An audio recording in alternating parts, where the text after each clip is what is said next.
नमस्कार मित्रों, so sweet kitchen में आप सभी का हार्दिक स्वागत है, जहां हम बनाते हैं पारंपरिक व्यंजन बिल्कुल पारंपरिक पद्धति से। भुने हुए धनिया, जीरा और दाल चावल की खुशबू मतलब भाजनी की खुशबू वातावरण में फैल गई। मतलब दिवाली एकदम नज़दीक आ गई है, सब घरों में तैयारी चल रही है। तो चलिए आज हम भी बनाते हैं पारंपरिक चकली की भाजनी। भाजनी के लिए सबसे पहले मैं ले रही हूँ चावल।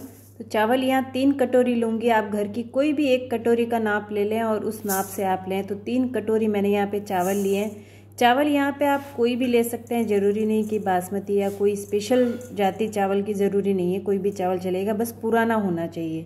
और 1 कटोरी ले रही हूँ मैं चने की दाल, जिस कटोरी से चावल लिया उसी से। और 1 कटोरी धुली हुई मूँग की दाल और 1 कटोरी ले रही हूँ मैं उड़द की दाल, धुली हुई उड़द की दाल। और 1 कटोरी पोहा।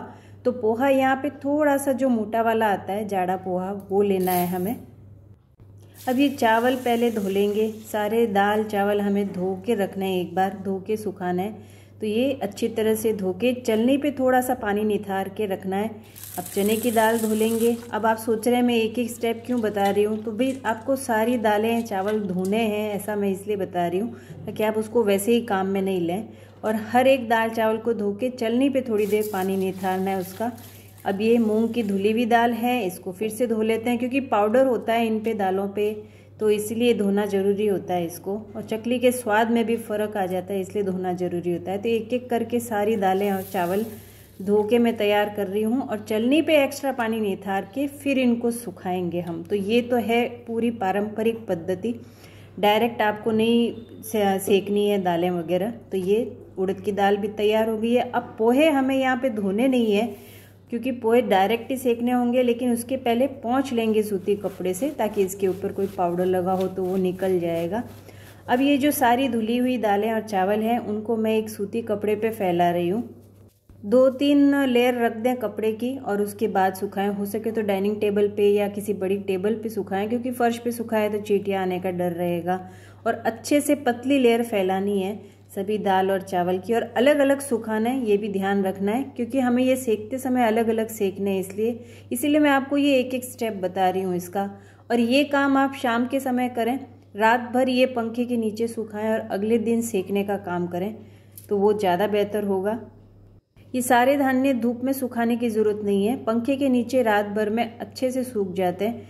तो अब अगले दिन सुबह मैं आपको ये दिखा रही हूँ, देखिए अच्छे से सूख गए, हमारे चावल भी सूख गए हैं और दालें भी सारी सूख गई है। तब एक एक करके ये चावल और दालें हमें सेकने हैं। ये देखिए एकदम बढ़िया सूखे हैं, पंखे के नीचे भी एकदम बढ़िया सूख जाते हैं। अब ये सारे धान्य सेकने के लिए मैंने मोटे पेंदे का स्टील का बर्तन लिया है, पैन लिया है स्टील का। सबसे पहले धुली हुई मूंग की दाल सेकेंगे। तो गैस की आंच स्लो टू मीडियम रखनी है और लगातार चलाते हुए सेकना है हमें, क्योंकि दाना जलना नहीं चाहिए। दाना अगर जल गया तो उसका कड़वा स्वाद आएगा चकली में, इस चीज़ का ध्यान रखना है। ये दाल हो गई, तो अब उड़द की दाल सेक लेंगे। ज़्यादा समय नहीं लगता इन दालों को सेकने में, टोटल ये सारी चीज़ें सेकने में मुझे मुश्किल से आधे से पौना घंटा लगा है। तो एकदम बढ़िया से सीख जाता है, बस गैस की आंच बारीक रखनी है। अब चने की दाल डालेंगे, तो चने की दाल भी बस इसी तरह लगातार चलाते हुए सीखना है। एक एक दाना एक जैसा सीखना चाहिए, इस चीज़ का ध्यान रखना है। ये सारे अनाज सेकने का काम आप माइक्रोवेव में भी कर सकते हैं। माइक्रोवेव में थोड़ा थोड़ा डालें और 2-2 मिनट करके बीच बीच में चलाते हुए सेक सकते हैं, पर मुझे वो प्रोसेस थोड़ा लेंदी लगता है, इसलिए मैं गैस पे ही सेकती हूँ। ये देखिए एकदम बढ़िया से चने की दाल भी हमारी सेक रही है, अच्छे से भुन गई है। ये देखिए एकदम बढ़िया।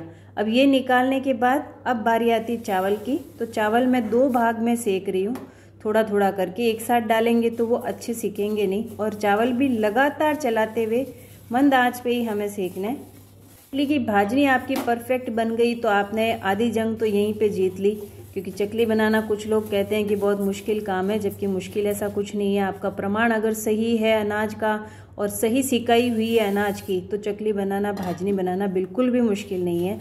अब जो दूसरे बचे हुए चावल थे वो भी मैंने ले लिए, अच्छे से सेक लिया है। चावल सीख गए तो अब सेक लेंगे पोहे।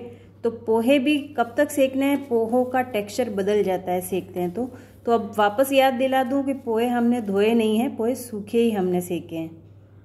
जिस कटोरी से बाकी अनाज लिए थे उसी कटोरी से आधी कटोरी मैं यहाँ पे साबुत धनिया लेके सेक रही हूँ। आहा, इतनी बढ़िया खुशबू आती है साबुत धनिया और जीरा की इस भाजनी में, इसी की मेन खुशबू होती है।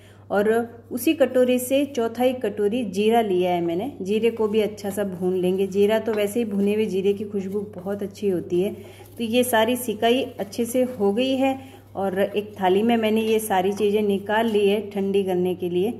ये देखिए, अब जब ये सारे अनाज सिके हुए ठंडे हो जाएंगे तब इसको हमें आटे की चक्की पे ले जाके एकदम बारीक पिसवा के लाना है।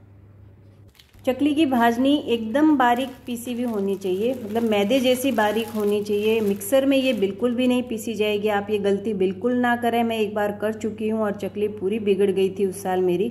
तो ये हमें आटे की चक्की पे ले जाके ही पिसवाना है एकदम बारीक। और हाँ, पहले चावल पिसवा लें और उसके ऊपर भाजनी पिसवाएं, तभी ये परफेक्ट होगा। आप इस भाजनी को चाहे तो स्टोर करके रख सकते हैं, 1 से 1.5 साल तक भी खराब नहीं होती भाजनी। 1 किलो भाजनी ये तैयार हुई है, लेकिन हम इसकी चकली बनाएंगे तो उसके लिए आप चैनल पर बने रहिए। धन्यवाद।